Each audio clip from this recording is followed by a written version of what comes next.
Good morning बच्चों। आज हम सीखने जा रहे हैं डी ब्रॉगली का पूरा history. D Broglie wavelength, D Broglie hypothesis, what is a matter wave, what is the D Broglie wavelength in terms of momentum, in terms of energy, in terms of potential, in terms of temperature. देखिए बच्चों, कोई भी आप bachelor level के लिए यही question पूछेगा। Okay, first चलेंगे what is a de Broglie hypothesis. De Broglie sir ने 1924 में ये अपना थीसिस में बताया था। डी ब्रॉगली हाइपोथेसिस 1924 में। क्या है ये D Broglie hypothesis? Dual nature concept, simple word में बोलेंगे ड्यूअल नेचर कॉन्सेप्ट। मैंने यहाँ डेफिनेशन दी, याद देखिए। De Broglie hypothesis says that matter consist of both the particle nature as well as wave nature. Particle nature as well as wave nature कि दुनिया में कोई भी मटेरियल पार्टिकल, उन्होंने इलेक्ट्रोमैग्नेटिक वेव के बारे में पढ़ा था। ओके, दुनिया में कोई भी material particle it act as a wave. ये अपने लिए बहुत डाइजेशन करना इतना मुश्किल है। मटेरियल वेव के जैसा बिहेव करेगा। जैसे आपने एक पत्थर फेंका पानी में, ओके, पानी में पत्थर फेंका तो क्या करेगा? पार्टिकल पार्टिकल ही रहेगा, पत्थर पत्थर ही रहेगा, स्टोन वैसा ही रहेगा। तो आप देखेंगे stone will create waves inside the water. मतलब पानी के अंदर वेव क्रिएट होंगे। किसके वजह से? मटेरियल पार्टिकल आप इसके अंदर डालेंगे तो waves creating. Okay, so but particle convert नहीं हुआ वेव के जैसा, कन्वर्ट हुआ नहीं था। ओके, पार्टिकल कन्वर्ट हुआ नहीं था। तो इन्होंने बताया था तो particle, so sometime it is acting as a particle. Okay, material it acting as a particle, sometime eating as a wave nature also. Means both it going to behave, not at a time but both we will going to behave. उन्होंने वही बताया था। De Broglie so says that material particle consist of a both the particle nature as well as the wave nature. चलिए, मैंने एक particle का energy लिखा था। मैं एनर्जी आइंस्टीन बताए थे, सर आइंस्टीन बताए थे E is equals to mc²। चलिए, एक पार्टिकल के पास, मतलब material particle, material okay, material और यहाँ पे लेंगे वेव। ओके, ये तो मटेरियल बिहेव करेगा। मटेरियल के पास दोनों चीज़ है, एनर्जी और मास भी दोनों चीज़ है। ओके, सो वेव के पास भी है। मतलब सो ये मटेरियल जो भी है पार्टिकल के जैसा बिहेव करेगा, सही है ना? पार्टिकल के जैसा बिहेव करेगा। ये वेव जो भी है वेव नेचर बिहेव करेगा, राइट? सो अब डी ब्रॉगली बताएंगे ये जो मटेरियल है पार्टिकल के साथ साथ वेव नेचर भी बिहेव करेगा, एज वेल एज वेव भी होगा, पार्टिकल के जैसा बिहेव करेगा, पार्टिकल के जैसा बिहेव करेगा। ओके, नेचर लव सिमेट्री, उन्होंने बताया नेचर लव सिमेट्री। मतलब क्या करेगा? Material both the properties behave करेगा, particle as well as wave nature. Wave होगा particle as well as wave nature. Okay, ये अपने लिए थोड़ा सा मुश्किल का कॉन्सेप्ट है। वेव जो भी है पार्टिकल के जैसा बिहेव करेगा as well as wave. Material जो भी होगा, पार्टिकल तो नेचर है, वेव नेचर भी बिहेव करेगा। ओके, सो एग्जाम्पल था अपना electron diffraction. Electron diffraction is the best example. Electron जो भी होगा पार्टिकल नेचर है, स्ट्राइट चले जाएगा। मगर ऐसा नहीं होगा। जब भी आप डबल स्लिट का एक्सपेरिमेंट करेंगे इलेक्ट्रॉन से, ओके, वेव के साथ नहीं है, मतलब लाइट के साथ नहीं है, आप इलेक्ट्रॉन के साथ एक्सपेरिमेंट करेंगे तो it act as a diffraction pattern, means it shows the diffraction pattern. Okay, electron जो भी है पार्टिकल है, वेव का बिहेवियर करेगा वो, मतलब डाइफ्रैक्शन पैटर्न जो भी है वेव में आएगा आपको। ओके, लाइट में आ जाएगा, right? Clear? So this is the best example for de Broglie hypothesis. Okay, electron diffraction. चलिए, so what is a matter wave? Next होगा आपका इलेक्ट्रॉन हाइपोथेसिस। क्लियर? ये वर्ड लिखेंगे। इलेक्ट्रॉन हाइपोथेसिस का मतलब matter consists of a both the particle nature as well as wave nature. That is called de Broglie hypothesis. What is a matter wave? चलिए matter wave के बारे में बताऊँ. A wave associated with the moving particle is which is called the matter wave. चलिए ये particle constant रहेगा तो इसका वेलोसिटी ज़ीरो है. क्या होगा? इसका वेलोसिटी ज़ीरो हो जाएगा. ओके सो मतलब जो भी वेव होगा एसोसिएटेड वेव ज़ीरो होगा नियरली. ओके पार्टिकल मूव होगा. There is associated wave. That wave is nothing but so matter wave. So any material associated with wave it is called matter wave. इन्होंने बताया था, de Broglie बताया था. उसका wavelength दे दिए थे. नेक्स्ट वाला कॉन्सेप्ट उसका wavelength lambda is equals to h/p. इसका मोमेंटम भी आप इसका मेज़र मोमेंटम भी आप मेज़र कर सकते हैं. आप देखिए ये अच्छी चीज़ है. ये h जो भी है प्लैंक्स कांस्टेंट है. चलिए Planck constant. Okay Planck constant तो अपने को पता है. What is the Planck constant value? h value h is equals to 6.625 into 10⁻34 joule second है. ये तो पता है कांस्टेंट वैल्यू. अगर कोई मटेरियल का कोई पार्टिकल का वेवलेंथ मतलब कोई मटेरियल का अगर वेवलेंथ पता चला, उसका वेव का वेवलेंथ पता चला, मतलब यहाँ से क्रस्ट टू क्रस्ट और ट्रफ टू ट्रफ अपना वेवलेंथ पता चला तो मोमेंटम आप फाइंड आउट कर सकते. Okay so momentum find out कर सकेंगे. अब मोमेंटम पता चला तो वेवलेंथ फाइंड आउट कर सकेंगे. राइट चलिए so P equals to momentum generally कैसा लिखेंगे? Classically we are writing m into V ऐसा लिखेंगे. चलिए मास के ऊपर डिपेंड है. मास के ऊपर डिपेंड है. अगर मास छोटा रहेगा वेवलेंथ उसका बड़ा है. वेवलेंथ बड़ा रहेगा तो मास इसका छोटा है. सो इलेक्ट्रॉन का मास जो भी है छोटा रहेगा. इलेक्ट्रॉन का मास जो भी है छोटा रहेगा तो वेवलेंथ जो भी है ज़्यादा रहेगा. इन्वर्सली प्रोपोर्शनल है. सही है ना बच्चों? इन्वर्सली प्रोपोर्शनल होगा. अगर मास ये वेलोसिटी देखेंगे आप. अगर वेलोसिटी ज़ीरो हो गया, आपका वेलोसिटी ज़ीरो हो गया तो इसका मतलब क्या हुआ? लैम्डा इक्वल्स टू h/0 मतलब 1/0. मतलब क्या होगा? लैम्डा वैल्यू होगा इन्फिनिटिव.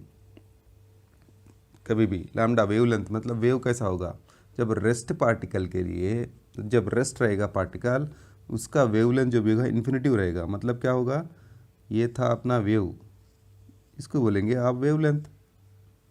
इसको बोलेंगे वेवलेंथ. मतलब ये वेवलेंथ पूरा एक्सटेंड हो जाएगा अप टू इन्फिनिटिव. इसका मतलब क्या होगा? अप टू इन्फिनिटिव चले जाएगा. अप टू इन्फिनिटिव का मतलब वेवलेंथ कैसा दिखेगा आपका? तो ऐसा दिखेगा. Okay so means nearly it is it's not acting as a wave. तो इसके लिए मैटर वेव का जब डेफिनेशन बोला था de Broglie, so matter wave will going to associated with only moving particle, not rest particle. Okay moving particle for not rest particles. चलिए matter wave का फिर से डेफिनेशन देखेंगे. A wave associated with each moving particle which is called the matter wave. चलिए matter wave का खेल खत्म हो गया. अभी डी ब्रॉगली वेवलेंथ पे आएंगे. De Broglie wavelength in terms of momentum. So ये वाला जो डी ब्रॉगली वेवलेंथ का इक्वेशन है जो मैटर वेव का वेवलेंथ दिया था इन्होंने. So de Broglie lambda equals to h/mv. So this de Broglie wavelength in terms of momentum करेंगे p. In terms of momentum p अपने सिलेबस में. In terms of energy E. Right clear. In terms of potential V capital V. So in terms of temperature T. ये चीज़ अभी derive करेंगे. चलिए बच्चों ये race करूँगा. और D Broglie wavelength in terms of momentum, in terms of energy, in terms of potential, in terms of temperature. Clear करेंगे इसके. चलिए इन दोनों का डेफिनेशन तो लिख सकते हैं आप और डी ब्रॉगली का वेवलेंथ पे चलेंगे. अभी D Broglie wavelength in terms of potential, okay, in terms of momentum, in terms of velocity देखेंगे बच्चों. फर्स्ट पार्ट जो भी होगा डिराइव करेंगे इन टर्म्स ऑफ वेलोसिटी. इसके लिए अपने को चाहिए आइंस्टीन इक्वेशन. ओके आइंस्टीन इक्वेशन क्या है बताइए बच्चों. Einstein equals to E equals to mc square. E is energy, m is the mass of the particle and C is the light velocity. Next वाला अपने को चाहिए Planck's constant. Planck's equation, constant क्यों चाहिए, इक्वेशन चाहिए, Planck's equation चाहिए आपको। Planck's equation E equals to photon का जो होगा E equals to H nu. H is the Planck's constant and new is the frequency of the particle. सही है ना बच्चों। चलो सो ये दोनों इक्वेशन को इक्वेट करेंगे। Equate equation number 1 and 2, equation number 1 and 2 को इक्वेट कर रहा हूँ। देखिए बच्चों, M C square equals to H nu, इन दोनों को इक्वेट कर दिया। और M C square equals to cancel करने के लिए क्या है यहाँ पे, कुछ भी नहीं है ना। अब जाइए nu equals to C by lambda लिख सकते हैं आप, तो पता है अपने को स्कूल लेवल पे सीखे थे, nu equals to C by lambda. चलिए सी कैंसिल कर देंगे और जो बचा हुआ अपने को लैम्डा होना चाहिए, लैम्डा को इधर लेके आइए, एच बाई एम सी आ गया। मतलब lambda in terms of light velocity आ गया। चलिए in terms of ordinary velocity लिखिए, इसको रिप्लेस करिए वेलोसिटी में, lambda equals to H by M V. चलिए इन टर्म्स ऑफ मोमेंटम लिखेंगे H by P. What is the P, P is the momentum of the particle. पता चला आपको, momentum P equals to M V लिख सकते हैं आप। सही है ना बच्चों। चलिए ये हो गया खेल ख़त्म। चलिए ये हो गया आपका फर्स्ट वाला आ गया। सो इन टर्म्स ऑफ मोमेंटम आ गया। चलिए बच्चों इन टर्म्स ऑफ अभी इन टर्म्स ऑफ सेकंड वाला देखेंगे अभी, in terms of energy, in terms of energy. So चलिए एनर्जी का लिखेंगे, इन टर्म्स ऑफ एनर्जी लिखेंगे अभी। इन टर्म्स ऑफ एनर्जी लिखना चाहिए आपको। Kinetic energy, you know that kinetic energy E equals to half M square, पता है अपने को बच्चों। चलिए बच्चों आपने को पता है half M V square kinetic energy.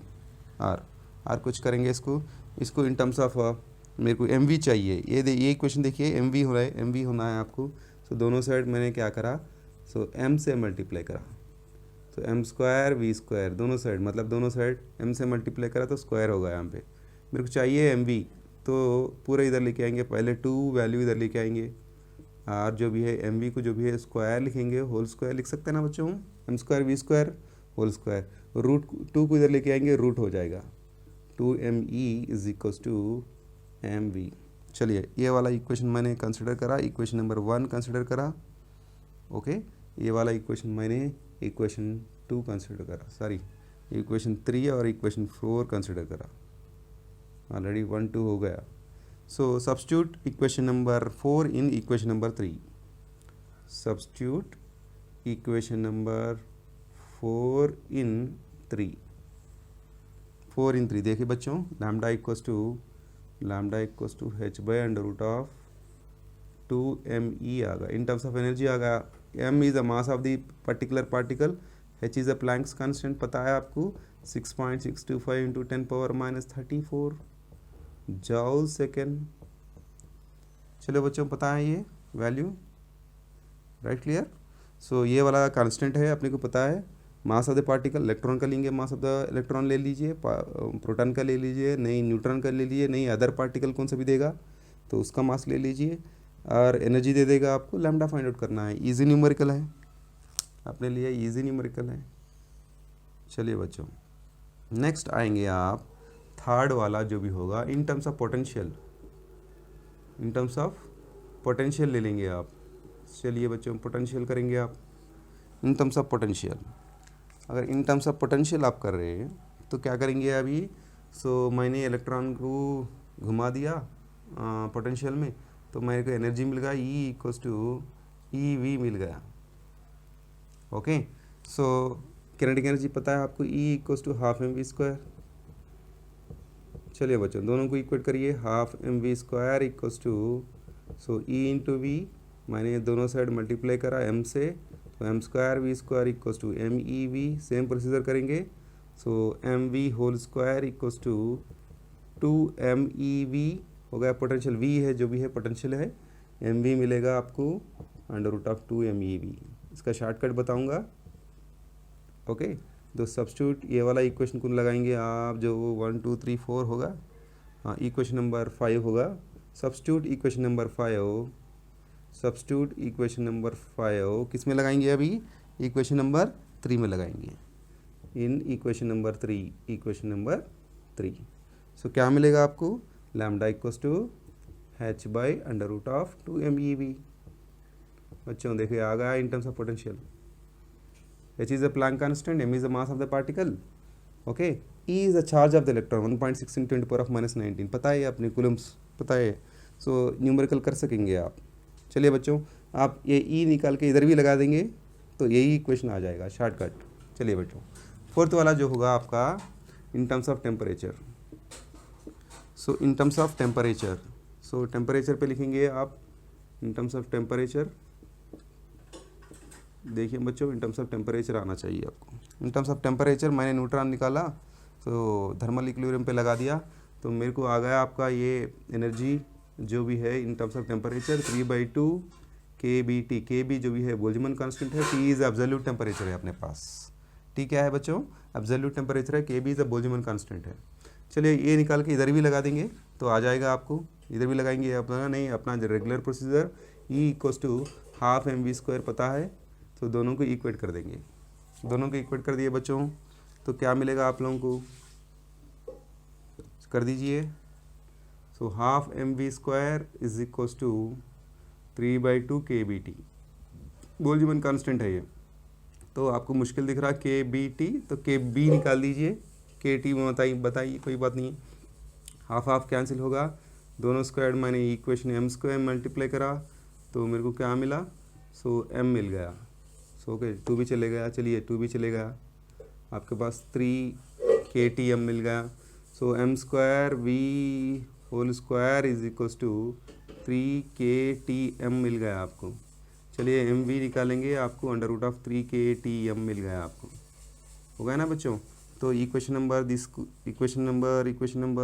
6 लगा देंगे, 6 सब्स्टिट्यूट इक्वेशन नंबर 6 इन 3 पे लगाइए बच्चों तो क्या मिलेगा आपको, lambda equals to h by under root of 3m/kT मिल जाएगा आपको। ओके मैंने लगा दिया है यहाँ पे k suffix b Boltzmann constant. चलो बच्चों हो गया अपना de Broglie wavelength in terms of energy, in terms of light velocity, in terms of velocity, in terms of momentum, in terms of energy, in terms of potential, in terms of temperature.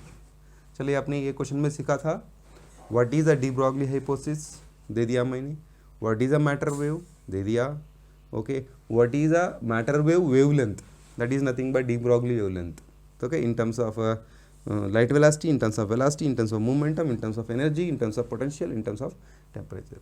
कभी भी आपको numerical पूछेगा तो आप आराम से कर सकेंगे बच्चों। ये मैटर वेव जो भी है ना इलेक्ट्रोमैग्नेटिक वेव है ना क्या बोलेंगे मैकेनिकल वेव है, ओके इसका फेज वेलोसिटी जो भी है लाइट वेलोसिटी से ज़्यादा रहेगा, ये है इसका स्पेशलिटी मैटर वेव का। तो इससे आपका एप्लीकेशन क्या होगा, इलेक्ट्रॉन माइक्रोस्कोप, जैसे आप जो होगा इलेक्ट्रॉन आप मेज़र करेंगे माइक्रोस्कोप से, मैक्सिमम कितना मेज़र करोगे आप, सो 400 नैनोमीटर समझो, 400 मतलब 4 × 10⁻⁷ मीटर तक मेज़र करेंगे आप, इससे कम वाला मेज़र नहीं कर सकेंगे। तो क्या करेंगे आप, सो इलेक्ट्रॉन को यूज़ करेंगे, क्यों, electron behaves as a wave also, okay इसके लिए इलेक्ट्रॉन माइक्रोस्कोप जो है इससे कम वाला छोटा वाला भी मेज़र कर सकेंगे आप, उसको देख सकेंगे, इसको मोरफोलॉजी पढ़ सकेंगे। तो जो इंस्ट्रूमेंट होगा आपका some scanning electron microscope, transmission electron microscope, okay so ये थे अपने एप्लीकेशंस। क्रिस्टल में डालेंगे, crystal act as a diffraction grating, so अच्छा डायफ्रैक्शन पैटर्न मिल जाएगा आपको, ओके सो बहुत सारे एप्लीकेशंस है। जब डी ब्रॉगली सर ने बताया था so dual nature concept, so success पूरा हो गया de Broglie hypothesis, okay nature love symmetry. चलिए बच्चों नेक्स्ट क्लास पे नेक्स्ट टॉपिक में मिलेंगे, चलिए बेस्ट ऑफ लक।